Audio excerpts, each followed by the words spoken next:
In the last lecture, we went through the differences between GET request and POST request. Now, in this lecture, we are going to see the GET request and the POST request in reality. So, we are in the DAM Vulnerable Web Application, DAM DVWA website. Now, we are going to see example instances of the GET request and the POST request. Now, when we click on this particular link, file inclusion, and then now we can see within the URL, we can see the page, and then we have the assignment.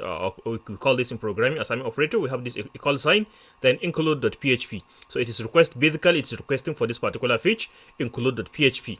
So we can see that as we just click on this file inclusion, then within the URL that was submitted to the server, we have the page that we are looking for. So basically we have this basic page, and then we have the query string.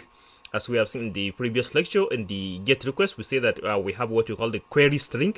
So we have the query string in the name value here. So we have the name here, the variable name page, and then the value that what we are looking for, the actual page that we are looking for, is a page called include.php, which is basically this particular page that loads. So we can see in the making the GET request, the resource that we are looking for is actually included within a URL. So we can see it here.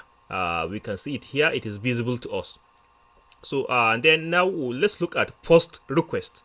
Now an example of a POST request is the upload. Let's click on this upload link. Now this upload link. Now let's attempt to upload an image. So alright, so I'm going to browse to my desktop. Okay, so I have an image here. Now let me try to upload this particular image. Open. Okay, so now I'm going to try to upload it. Okay, so as you can see, we have successfully uploaded it. All right, so then as we can see, it has uploaded to the server. It has communicated to the server. It has been uploaded successfully. But the data that we have uploaded to the server, we can't see it here in this particular URL. So it is actually stored in the URL, but it is not visible to the client on the browser on the client side. So as you can see here within this particular URL, we can see it. Unlike the GET request, where the query string that we submitted to the server, we can see it in the form of a name value here on the browser. So how can we interact with a POST request? Now that is where a proxy server comes in.